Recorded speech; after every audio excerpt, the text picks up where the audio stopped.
Hi, I'm Dr. Dave Janda. Welcome back to the Insider Insight Show. I am honored to have with me someone who is an incredible warrior and an incredible patriot, and someone who is an incredible friend to this platform of Operation Freedom, Commander Scott Snow.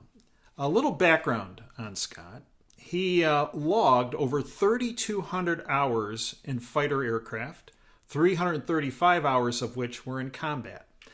A little more background on Scott. He graduated from the University of Washington, and then he attended maintenance officer school in Pensacola, Florida, and flight school in Corpus Christi, Texas, followed by advanced jet training in Kingsville, Texas. And then he received his pilot wings and reported to Fighter Squadron 101 Detachment in Miramar for training on the F-14D. He then reported to Fighter Squadron 2 as an F-14D fleet pilot. While assigned to that squadron, he completed his Arabian Gulf cruise aboard the USS Constellation. Scott then reported to a landing signal officer school as an instructor level. While assigned to the LSO school, Scott instructed in all phases of the F-14 ABD models, and he then reported to Carrier Air Wing 1 as the head landing signal officer and carrier qualified day and night in both the F-14B and the FA-18C. Scott was then deployed on board the USS Theodore Roosevelt. He led numerous combat missions in Operation Enduring Freedom in both aircraft, and after returning from that cruise, Lieutenant Commander Snow embarked on the USS Abraham Lincoln in support of Operation Enduring Freedom. Scott flew extensively in combat operations in Operation Iraqi Freedom as well. Of note, Scott was selected as the Fighter Pilot of the Year at that point. Scott then, when most people would have maybe, said, hey, I've done it all and I'm going to retire. Nope, not Scott. He then ran the carrier schedules and helped produce the Pacific Air Study and provided numerous tactical operator inputs to shape strategic guidance in the Pacific theater. He then reported to the Naval Strike and Air Warfare Center as an N3 operations officer. I guess in a nutshell, and tell me, Scott, if I'm wrong on this, but you essentially ran operations for something actually the general public is very well aware of based on Hollywood's input, that being Top Gun. You ran operations for Top Gun and for the air strike carrier groups, all the flight decks of the aircraft carriers. You ran those operations while you were at the Naval Strike and Air Warfare Center. Fair assessment? Yes, sir. Yeah, ran all the schedules there. We had 46 airplanes, 26 F-18s, 14 F-16s, 2 E-2s, and 4 Seahawk helicopters. So we made all that stuff happen. Well, after making all that happen, you decided you were going to retire after 20 years. And Commander Snow did retire after 20 years of commissioned service to our nation and actually chose the great state of Texas. We're not going to say the exact city. The great state of Texas as his permanent home and base for his civilian career. He is now the founder and CEO of MCS Universal and MCS Sky. It's my honor to welcome to our platform a very good friend to Operation Freedom, Commander Scott Snow. Well, thank you, Dave. It's an honor and pleasure being with you today, and looking forward to our discussion. So, Scott, one of the misnomers I believe about the military is that it's not political. And in fact, Scott, my experience with a number of people that have had distinguished careers such as yourself is it might be fair to say there's more politics in the military, or just as much as there are in what we see happening in what I describe as the goat rodeo in Congress and in federal and state politics. Am I off on that? No, sir, you're spot on. One of the big things that kind of separates us from everyone in the shiny suits in Washington is that we're all in the same uniform. And so by creed with us is that we're not allowed to wear our politics on our sleeve, but underneath the surface, all the politics are happening constantly. And you have pretty well found out, you have operators and have administrators. The operators are the warriors and the ones that go out and get the job done and want to get it done right. The administrators are the ones that are playing politics and behind the scenes and aligning themselves with whoever they need to align themselves with to further their own career and their financial incentives once they get out of uniform down the road. Would it be safe to say that to get to the level of a member of the Joint Chiefs of Staff, let's say even 3-star, 4-star, let alone Joint Chiefs, you are more of a politician than you are an operator? Is that an overstatement or a false statement? No. As you get higher up the pyramid, the more the politics come into play.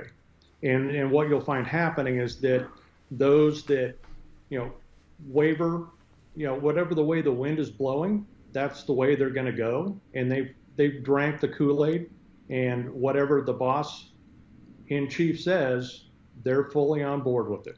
And that's how you end up with guys like Milley, guys like Mike Mullen, and others that are just there to play the game and cash out at the end. And ones that are true warriors oftentimes will be to pasture early because they're a threat to the status quo.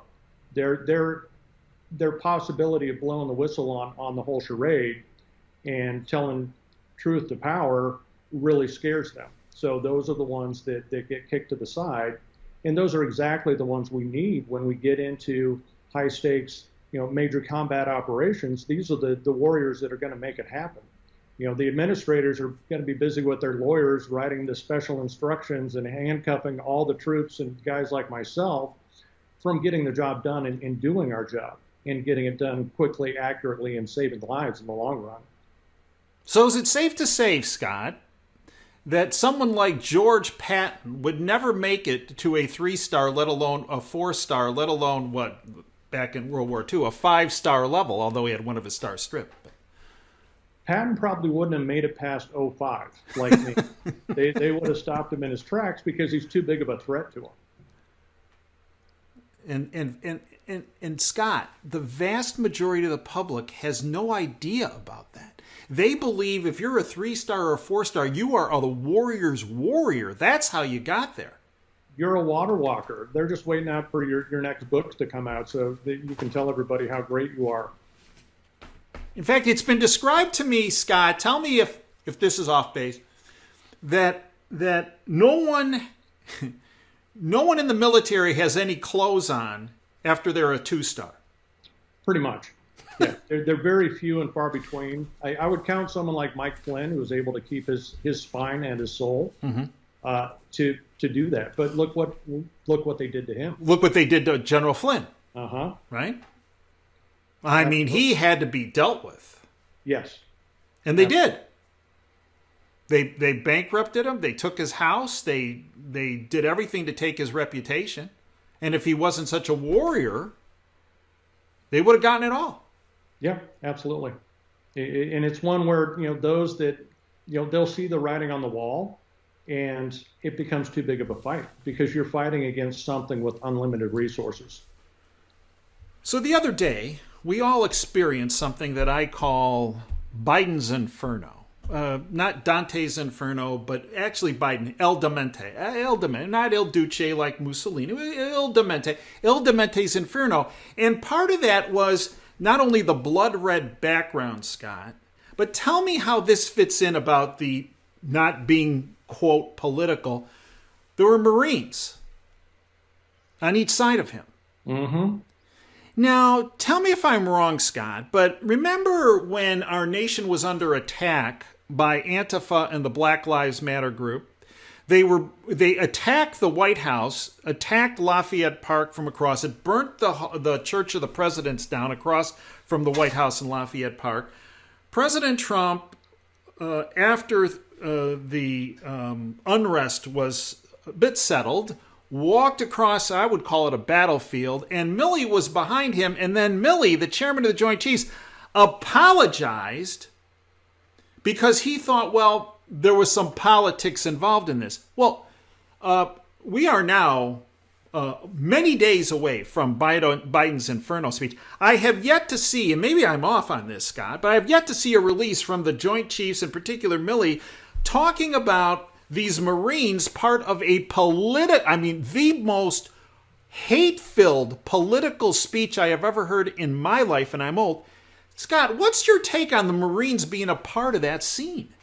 Well, he's putting them there to say that, hey, I've got control of the military. This is my stick, and you better behave, because he's long gone from consent of the governed, and we're finding most of society waking up a lot quicker than they expect. And once consent of the governed is not granted, now it's consent by force, and that to me was a veiled threat that they were pushing out there.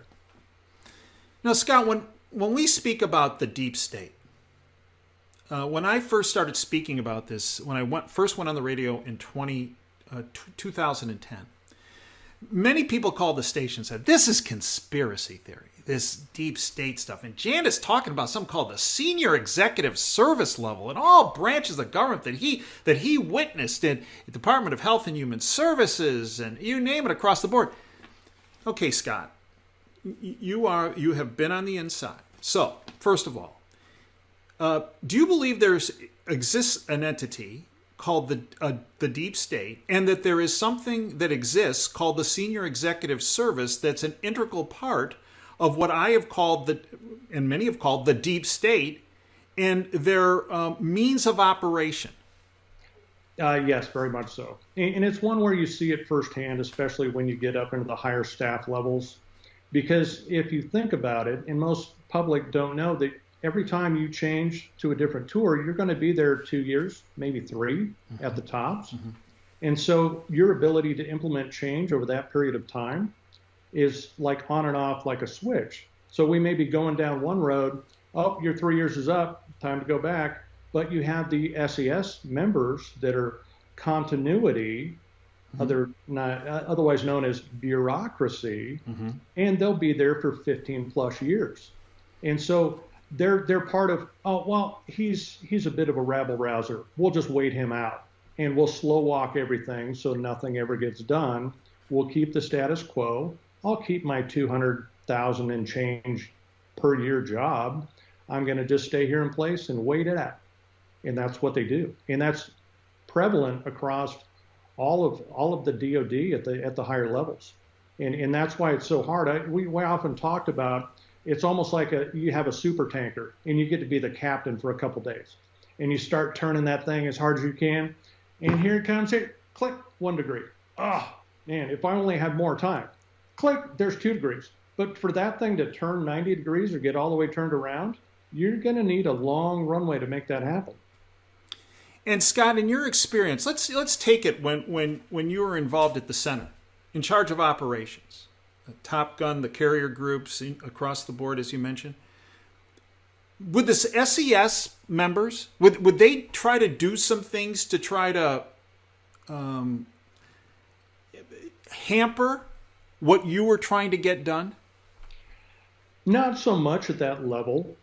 They were still in place. We did have, some intel folks, some other SES that would run on certain projects, but we were more of a boots on the ground, deck plates training level. So everyone had to come through us to be qualified to go out on cruise with the entire carrier battle group. And then for all the Top Gun kids, they had to hit all their wickets, for the entire class that they're going through to be able to be a Top Gun graduate and then come out. So we were more of a graduate level, the highest and best trained that we could be to get these guys out to the fleet and then impart that training to the junior officers and down. So rarely you would get guys that were, higher than a 1-star, 2-star that would be in charge of us. In a couple SESs that were there, but it wasn't nearly as prevalent as the major COCOM commands. And in the Defense Department, Scott, where does the SES jam up the bottleneck the most, you believe? DC, of course, and then your centers of power. So at least for the Navy, Norfolk, Virginia, you're going to have your same for Langley, Virginia, for the Air Force, and you're also going to have the Pac Fleet staff in Hawaii. So that was kind of us, and then Norfolk were the two mainstays of Navy. And then we had Third Fleet and Seventh Fleet that we controlled, both San Diego and Yokosuka, Japan. But you would see it at all the different levels, and people would just get themselves broed in like a tick and be there forever. And what you would, and seeing it firsthand on a big staff, where guys are getting close to retirement, they're like, how can I create a job so when I leave Thursday in uniform, I come back Friday in a suit and tie, and now I'm a GS 1415 working my way up into SES. And they'll homestead there forever and not change a thing. Or push an agenda, right? Right, absolutely. Right? So this SES level can block things that, if you will, that potentially will lead to whatever, empowerment of the wing, a portion of the government that's still dedicated to freedom and liberty. They can not only block things, but they can advance an agenda that oppresses the freedom side of the equation. Well, yes, very much so. Well, and also handcuffs us from doing the job that we're trained to do. So when we went into both Afghanistan and Iraq, we would have these spins, these special instructions written by all the lawyers and the SES folks in D.C. And it's like, well, you can't do this, and you can't do that, and you can't do this, and you can't do that. And it's like, they're shooting at me, but I'm not allowed to shoot back because that would be, that's too much. Mm-hmm. Like, this is not a pillow fight here. This is, let's get in and get the job done, and let us, be the warriors that we are. So one way to solve that, Scott, is to put them in the jump seat behind you when the other guys are shooting you, when they've created the regulations that you can't shoot back, and see how long that lasts, huh? Yeah. Absolutely. But they're not about to climb in a cockpit with a guy like you. No. We'd pull 10 Gs and they'd be napping before you know it. Do you want to tell that story? This is really a great story about your buddy, and there was a Matt Lauer. You want to tell the Matt Lauer story? Because that goes along with the 10G thing, but you want to? Can you tell that, sir? Absolutely. So this was a race to get news anchors over Afghanistan and a ride in a fighter jet off the carrier. So at the time I was CAG paddles, and a good friend of mine, JJ, and I'll just leave it at that, was going to fly Matt Lauer. And so the night before, we're hanging out in our stateroom, and I'm just poking him in the chest going, you don't have a hair on your ass, you don't make him puke tomorrow. It's like, yeah, Flake, I got it. We'll see what we can do. Well, since I was CAG paddles, I had two sets of flight gear. So I had flight gear for the F-18, and then my F-14 flight gear would stay in the F-14 PR shop, parachute rigger shop. So go fast forward to the next morning, and then I go and I see Matt Lauer wearing all of my flight gear. So it is probably the worst $500 bet I ever made in my life.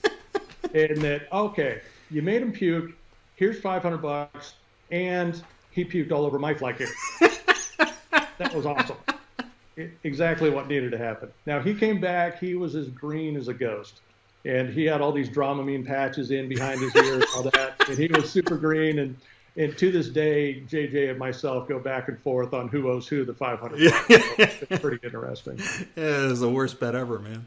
Yep, absolutely. So, talking about a bad bet, let's talk about the reshaping of the military.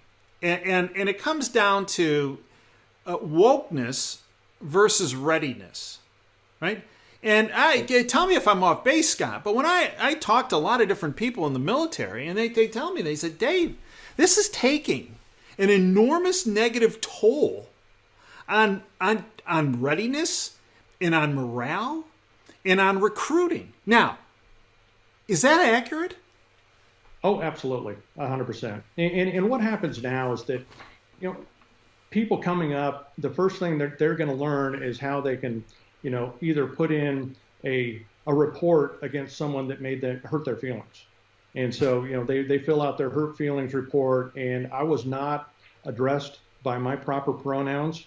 So therefore, everything is terrible. And there's so much, and it's across all branches of the military, where it's, oh, we got Navy knowledge online, NKO, you've got Army knowledge online, and everything else. And we're spending so much time being this giant social experiment that actually started back with Obama. And as soon as I had that chance to drop my papers, because I had lived through Clinton before, Mm-hmm. and I saw what they had done with the military, and what it did, for us was, hey, the writing's on the wall. I know this is coming again, and it just got progressively worse. Even after I got out in 2010, and so many of my peers would say, Flake, you got out at exactly the right time, because it's pervasive. It's eating up a ton of time. While any of our enemies, do you think they're doing that over in Russia right now? Oh, no. I think the Chinese are going, hey, what's your preferred pronoun? It's like, how about shut up and color? That's your pronoun. You're going to go and learn how to be a warrior, and that's what we're starting to lose. And it's one where they don't want anyone to be a fighter pilot anymore. Right. They don't want someone to be brash and out loud and just that type A plus personality that you need to be an effective warrior. And so they're trying to drum that out. And whether it be through wokeness or a forced, I do dare say, illegal jab, because last time I checked, the DoD doesn't have the authority to force something experimental on you. Very true. And then they're just making up language to say that they can. And we have tons of warriors out there that have refused to get jabbed because they're like, look, you don't have the authority to do that with me, or I'm going to put in a religious exemption or other. I mean, this is coming from the guy who used to ask his corpsman to take the flu shot and squirt it in the sink and then write down that Commander Snow got his flu shot because he understood that there's no way I'm going to do that. So that's what you're seeing. And you're seeing a lot of really good people being forced out administratively from the DoD. Scott, a good friend of mine is Dr. Peter McCullough. And he and I were having a discussion based on some data that we had been seeing about the jab and its effect on those that are in the aviation industry. Yes. And we have come across data, and this is also through Tom Renz, who's gone through the Defense Department data, Attorney Tom Renz. He's done a wonderful job. And there's concern that up to 30% of those that are pilots have had some type of an adverse medical situation develop because of the jab. Now, you're an insider in the aviation industry. Still, tremendous ties into the military, huge ties into the commercial side.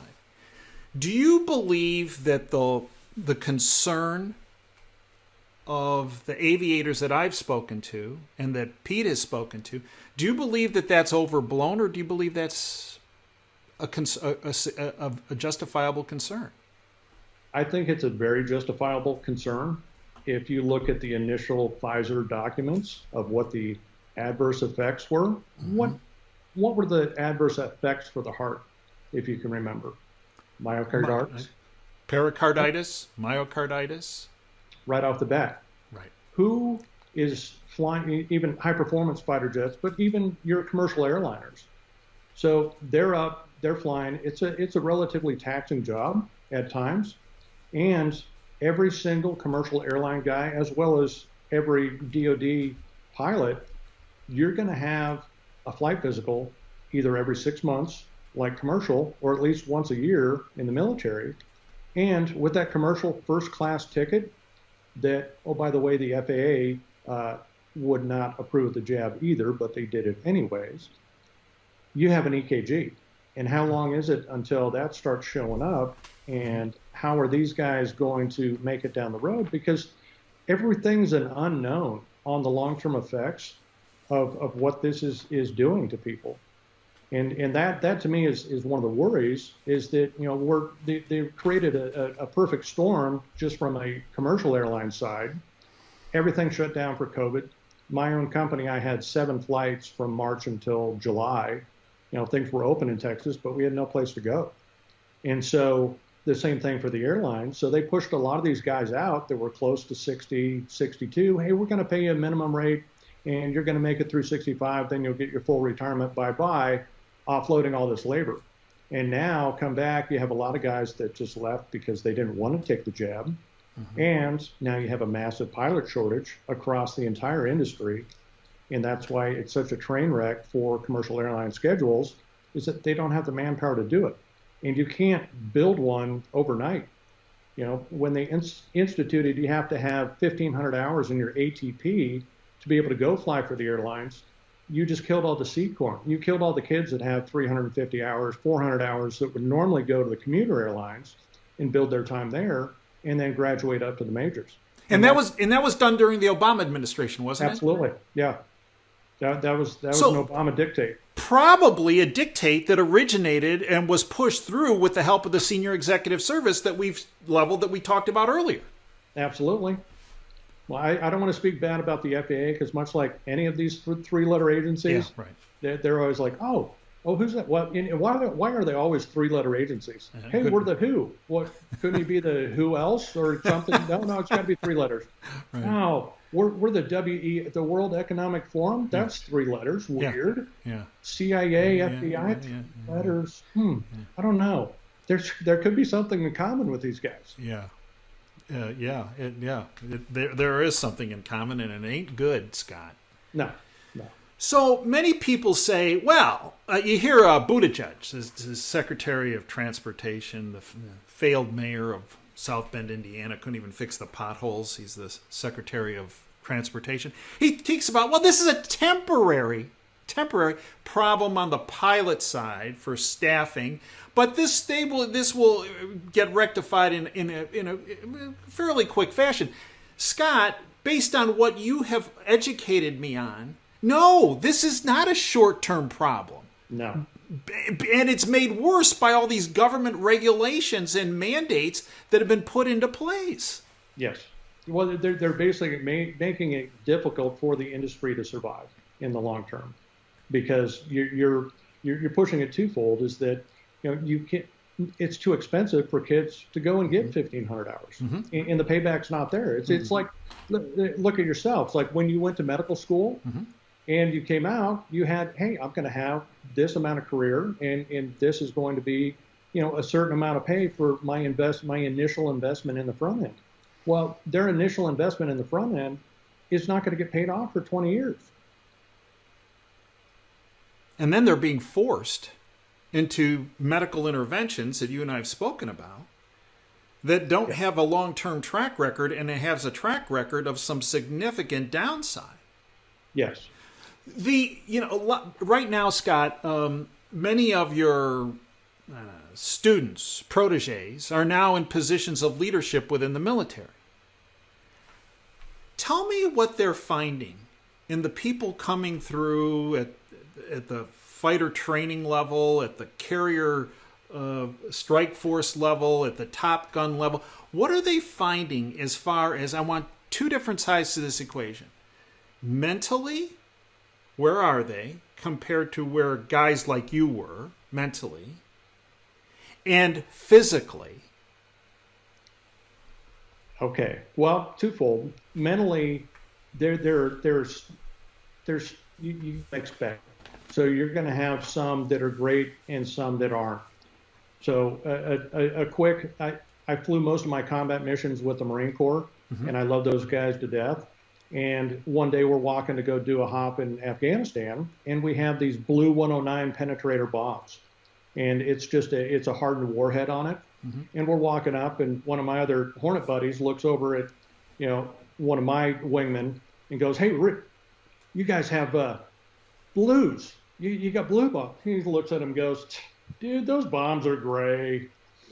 Had no idea that that's the bomb that we were carrying on the aircraft. He's just going to go fly to point B and push the button and hope everything turns out well. Now, with the recruitment side and the going in, right now we have only 21% of 18 to 24-year-olds can even physically qualify to go into the military. They're spending all the physical activity they're doing. It's right here, Dave. This is it. I can throw the football so much farther on my video game, John Madden, than I can in real life. Mm-hmm. So that's kind of where they're headed. Mm-hmm. And we're in this cross moment of going towards UAVs. So I think that the JSF, the Joint Strike Fighter F-35 and the F-22 may be the last two really manned fighter aircraft that we end up with in the next 10 to 15 years. And Scott, you once told me that 35% of recruits don't make it through their first deployment. Did I remember that correctly? Yeah, it's 35% don't make it through their first 4-year enlistment. Wow. And then you have a matter of attrition in basic training as well. So we have this ever decreasing pool of recruits to begin with. Add upon that you have, hey, well, sorry, you're going to join up, got to get the jab. It's like, well, that's a turnoff. Maybe I don't want to do that. And, at least for me, the Navy paid for my school mm-hmm. by me signing on the dotted line when I'm 18 that they own me till I'm 65. Should have read the fine print on that one. Or, they could go to school and they get $10,000 handed to them. If they want to go and get their student loan paid off, here you go. Go get that underwater basket weaving degree. You'll be all set. Scott, what was the most important thing you learned as a fighter pilot? I learned that everybody outside of your cockpit is trying to kill you. And everybody outside of your cockpit is also either a target, they're a friendly, or they're a bogey, an unknown. So figuring out who's who in the zoo is a very important thing as a fighter pilot. And that survival instinct and really just doing critical thinking. And I think so much of that gets lost these mm-hmm. days is mm-hmm. that people just, hey, spoon feed me, here you go. And we would see it all the time with folks when we're training them is we had this thing called lessons learned. It's like, okay. And so we'd go and do a big strike hop and everything else. And then we'd write down all the lessons we learned on that strike hop and all that. And then we, of course, jokingly would, what's the first lesson of lessons learned? Nobody reads the lessons learned. We're going to learn the same thing over and over again because nobody looks at history and learns from it before they move on. Your scariest moment as a fighter pilot? Night traps. You're either going to go bald or you're going to end up with gray hair. So luckily, I ended up with gray hair instead. But over Baghdad, and they're shooting SA-2 missiles at me. We had 35 shot at us in the course of 20 minutes. And when you're at night on goggles doing barrel rolls around these missiles, that luckily it must have been the B team arming these things up because their target detectors were not turned on. Because otherwise I would have been a pink mist and gone. Never would have made it home. And then after you do that, you finally work your way south, and now you get to go back for the night trap. So your heart is actually beating faster doing the night trap than getting shot at all night. Scott, at your instructor level, you were the professor for many dozens of now fighter pilots. Yes. What was the common denominator in the ones that were the best and the common denominator of the ones that flamed out?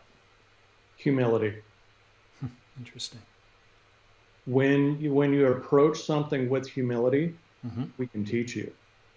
If you show up and your ego's in the room first, we can't teach you a darn thing until we take the ego out of you. And how do you do that? You go and beat up on them in BFM. I had one kid that I beat up on so bad he didn't sleep for a week. It's because his entire world was, I am the best of the best of the best. Well, sometimes you eat the bar, sometimes the bar eats you. Well, the bar ate him this time.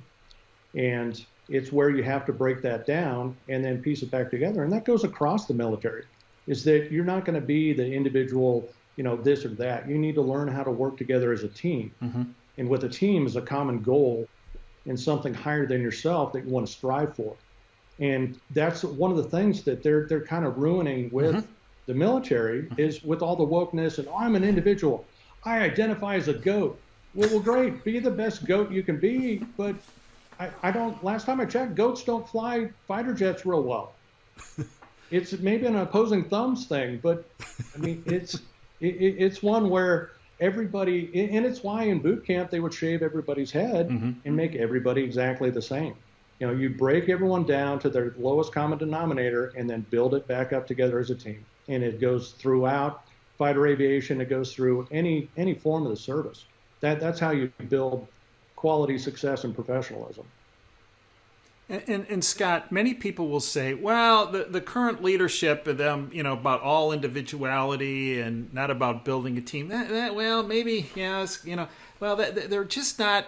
I don't know. Maybe there's a little bit of incompetence there in that. Scott, no, I don't think that's incompetence. I believe it's willful. I believe it's part of breaking down the military and our readiness.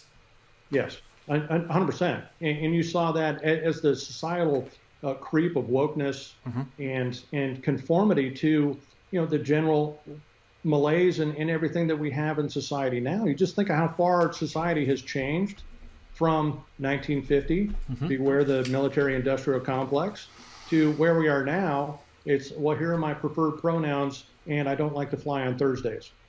Well, who does that? Now, what we do now, and to me, some of that creep started when everything went joint. Right. So I would go and I'd be doing carrier schedules, and I'd have to be in there with a Marine, an Air Force guy, an Army guy, and then the two-star Air Force general would walk in, he'd be looking around, he'd just be looking at all the different uniforms. Like, okay, that's enough diversity, that's good. And then I'd end up doing all the work for the carrier schedules. The other guys are just there for window dressing. Right. So and then it went from that, and now it's slid down that slippery slope to, hey, everybody's an individual, no longer a team. Scott, as a warrior, and you peruse the world of what's happening, what part of the world worries you the most about something getting out of control and us not having the means to be able to keep it under control? I think we're headed quickly towards losing, and if we have not already lost, the ability to conduct two major combat operations at the same time. I think the whole China-Taiwan crisis, which I studied at length, that is going to turn into a meat grinder if that ever pops off. Because you have one side where, well, we lost 600 million people. We still got 600 million left. And, our side of, that's a lot of stuff to throw. And we may not have, the resources to take all that down. And when you start looking at the logistics of what it takes to defend a small island off the coast of China, think about it in U.S. terms. I'm going to defend San Clemente Island right off the coast of San Diego, and I'm going to prevent San Diego from coming and taking it. That's kind of what we're talking about when you look at the whole China-Taiwan friction. And I don't think they're ready yet. They're building towards it. I wouldn't doubt that they're just letting us wear ourselves out, wear our munitions out, keep sending dollars and dollars and weapons to some place that really doesn't matter all that much in terms of U.S. foreign policy and keeping us safe, which rhymes with Ukraine. And as we do that, we're just depleting our stocks completely.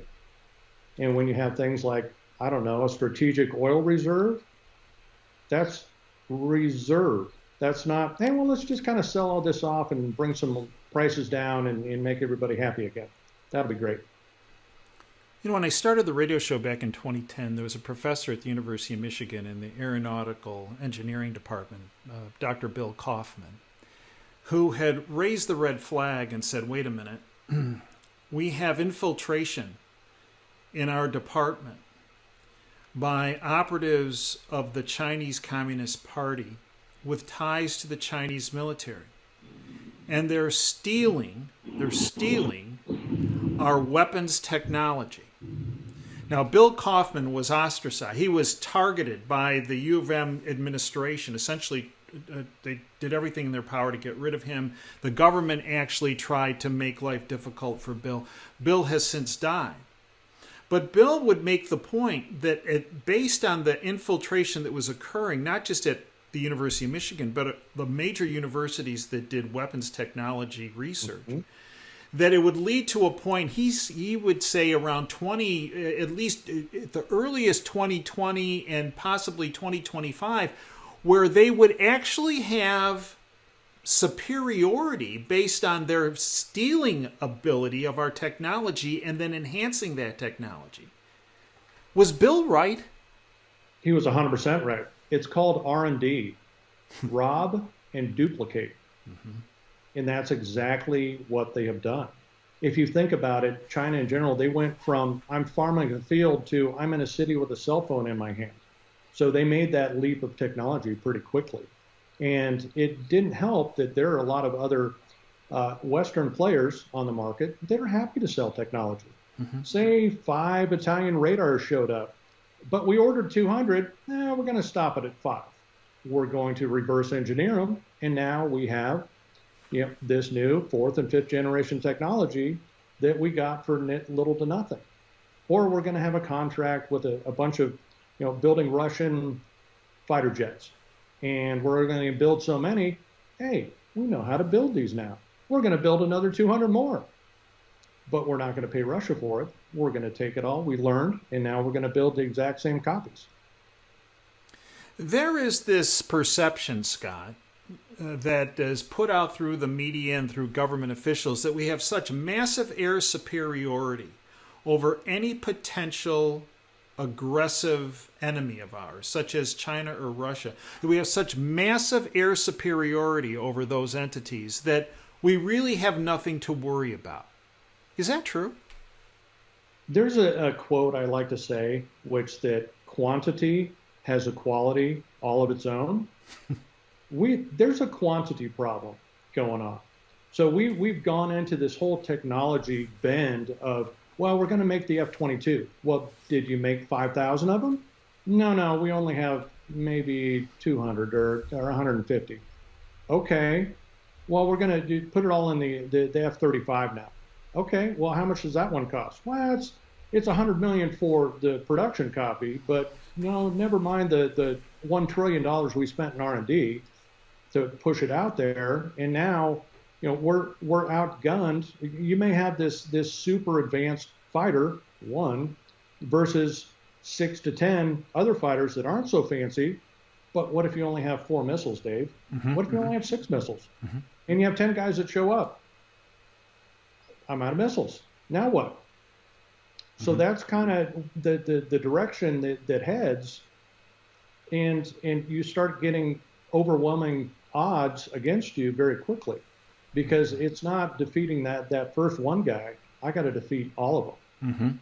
How much firepower and advanced fighter airplanes can I put up in the air at the same time? Even if I put all the carrier battle groups into one problem, that's a limited number of assets. Scott, if a conflict broke out, play out a conflict. You were a Pacific theater specialist, I would call it. Yes. Okay. Taiwan. China. The Pacific theater. If something broke out over Taiwan, play it out for me. What happens? China would work their way towards Taiwan. They would implement their fifth element, basically. So all the people they already have embedded in Taiwan, and start that way to basically neutralize the Taiwanese forces. We would push both from the Japan area as well as carrier battle groups for us. We have what we call the 911 carrier, which is the one that we have based over in Japan. But that's going to be a limited asset as it comes forward. You're going to have things go pretty awry pretty quick. There's a very large contingent of land-based short-range ballistic missiles, medium-range ballistic missiles, and long-range ballistic missiles, all pointed in that area. And when you're 1,500 miles away from land, you're kind of on the floating, the floating ship for overachievers, but you're a target. Much like, before, it's like anything outside your cockpit is a target. Right. And everyone outside your cockpit is also trying to kill you. Mm-hmm. So that can happen very quickly. Mm-hmm. And it is one where we're getting to missile technologies now that can level the playing field and then some, just with that asset alone. So I wouldn't expect that you would see China bring out their carriers, because they're too valuable of an asset for them. Mm-hmm. But it is more for them just to show power and pride, mm-hmm. and so that's why they have them. And part of which we try to talk people into building their own aircraft carriers, because then they're going to kill their best pilots, because it's not exactly easy to do, but they'll learn pretty quickly. And when things fail that quickly, the chances of going nuclear are right on the doorstep. And that's where I see things, end up where it's going to get into that quick of an exchange, because things are going to go awry that quickly. So Scott, now you're in the Joint Chiefs of Staff. You're the naval representative to the Joint Chiefs of Staff. And let's say we have a functioning president, and I go to Admiral Snow of the Joint Chiefs. Admiral, I want to do the most effective deterrent to, if you will, block a potential invasion of Taiwan. What do I do? What's your recommendation? Well, my recommendation would be, depending on really what you need to do, is get the Chinese people on your side, and go through it from that level. Because if you think about it, of an oppressed society, you have 90 million Chinese Communist Party members in a country of 1.3 billion. And that's overwhelming odds against the Chinese Communist Party. It is. And if you think about how utterly oppressed the Chinese people are, they're not bad people. No. They're just oppressed and controlled by the Chinese Communist Party. And that's much like they've done to us. Infiltration from within, Dave. That's how you upset the apple cart and get after them. Because if you can't do it that way and things go kinetic, it's going to be messy, messy, messy. Yet we don't do that, do we, Scott? No, we don't think of second and third order effects or long-term planning. You have the Chinese that plan 100 years out. We're planning for November. Right. If we get that far. Right, if we get that. So let's end on that. Scott, you've seen the Hollywood version of Top Gun. Yes. The first one and the second one? Yes. All right. Give us your review, Roger Ebert and Gene Siskel. Okay. Well, the first one was one of the greatest Navy recruiting tools, even though 90% of it, no way in chance it would happen in reality. And you saw that firsthand. Oh, yeah. Yeah. I saw that back in 1985. Yeah. Yeah. It helped for my ROTC class to start with 140 freshmen coming in the liberal Seattle area. Hey, I want to go fly fighter jets. And then you have one popping out 4 years later, graduating with 36 other guys, because that was our attrition. What? There's marching? There's cutting our hair? Yeah. There's all that stuff. Yeah. And with the Tomcat, it was so loud inside that even if you have your mask off, you can yell at the top of your lungs and barely hear the other person. So that's very not true. Now, compressor stalls with the TF-30 Pratt engine, I've done that 5 times. I didn't spin it and crash, and I never killed my Rio. So that's the upside. And no longer do we play volleyball shirtless, because most of us are in our 50s now, and it could be quite ugly. Then moving forward to the new Top Gun, they did an excellent job. And part of that was having the new camera system where all those actors actually flew in the jet itself. So when they're pulling G's and you see their face pulling down, that's real. And that to me is one where it just gives that extra realism to the movie itself. A little far-fetched in some pieces, yes, but from a standpoint of, say it's an F-18, if you don't hang anything on the Super Hornet, that thing is a monster. As soon as you start hanging pylons on and everything else, then you're going to start slowing it down pretty quick. So to me, it's like taking a Indy car, and if you put a fifth wheel trailer on it, it's no longer an Indy car. You're not going to have the same performance as if you let it loose just by itself. One of the greatest recruiting weapons the military has is the Blue Angels. Absolutely. And that's one of my former Top Gun kids is now the boss. And absolutely great guy. The entire operation is not just precision. It's really inspiring. Well, and much like the latest Top Gun movie was very inspiring. So there was no wokeness. There's like who's sleeping with who, or hey, Goat Boy. Why do they call him Goat Boy? Because he identifies as a goat. Oh, great. Then he's going to go and fly the jet, but he doesn't have opposable thumbs. What are we going to do? I don't know. Let's glue some gloves on him and see if he can make it work, because it's all about equality. It doesn't matter that he's a goat. He just wants to be the best. And that's where they end up. So seeing something that's not, this Hollywood wokeism movie. Yeah. And I think it's going to break $1 billion. Yeah. Worldwide. Because that's truly the quiet soul of America. That's what that is.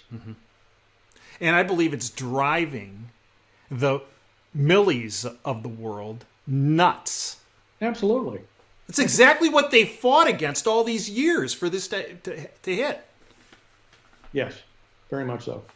How dare you be patriotic? Right. How dare you not have red lights shining on your face and yelling at clouds? Roar! Who pooped my pants?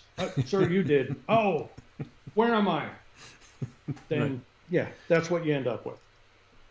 So educate our listeners on what you're currently up to. I mentioned in your introduction, you're founder and president of MCS Universal and MCS Sky. Can you educate our listeners on what you're up to? Yes, sir, I would love to. So MCS Universal is our service-disabled veteran-owned small business, bringing innovative and disruptive products to government. One of our big pushes is for optimizing the human weapon system. So this was a contract that came out with the Air Force in trying to prehabilitate fighter pilots' necks and backs to keep them in the cockpit longer. If you go down the road of someone like me, when I get to 15, 18 years of service, the military has $50 to $70 million invested in me just in flying, and 15 years of experience and training to get there. If I get broken, they go back to square one. It's going to take another $75 million in 15 years to make a replacement. So why not be proactive in keeping the force as healthy as possible? That also rolls right back into what we talked about before with recruit, the supply chain coming in, nutrition going out the other end, and how do we keep guys healthy and implement injury prevention?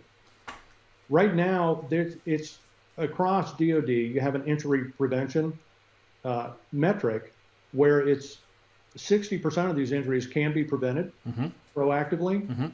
It's a $1.5 trillion per year cost. So if we make a 1% drop, that's $9 billion just by preventing injuries. It pays for itself over and over again. And it's not that hard to get in there. We have a neck trainer called ServiFit, and it's just straps on mechanical device. Here's the neck exercises you need to do. Because in a fighter jet, you have an 8-pound head. Right. Well, now I'm going to pull 10 Gs. Yeah, look out. Your head boy now. Oh, it's 80 pounds. Right. But I'm going to turn it all the way back over here and then pull 10 Gs. Yeah, no. You know from your line of study that's a recipe for disaster. Absolutely.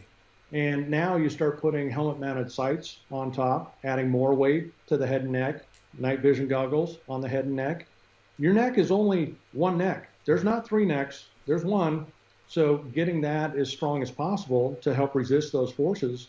And stealing your spine and your back from injury is highly important, and that's one of the big pushes that we have. So folks can find your efforts at mcsuniversal.com and also mcssky.com. Absolutely. MCS Sky is our aircraft management company, and so that's the one that keeps some air under my butt. And I stuck with turboprops because it gets me home just about every night. Scott, I'd like to thank you for your service prior to retirement and after retirement. Scott, many people of your stature are not willing to come forward and speak about what's currently happening and what needs to happen. And it takes a tremendous amount of courage to do that. And you didn't leave that courage in the cockpit. You carry it with you every day. And I thank you for your perseverance, your dedication, and your sacrifice on behalf of our country and every American to this day. And my dad's favorite saying was dream big and dare to fail. And you are all about dreaming big and daring to fail, because when you dream big and you dare to fail, that's the recipe for being a winner. Yes, sir, it is. And you are a winner. And our country is all the better for it. I thank you, Scott, for everything you have done, are doing, and will do. And I thank you, folks, for joining us today. Until next time, Dave Janda signing off. Dream big and dare to fail. Thanks for your time today.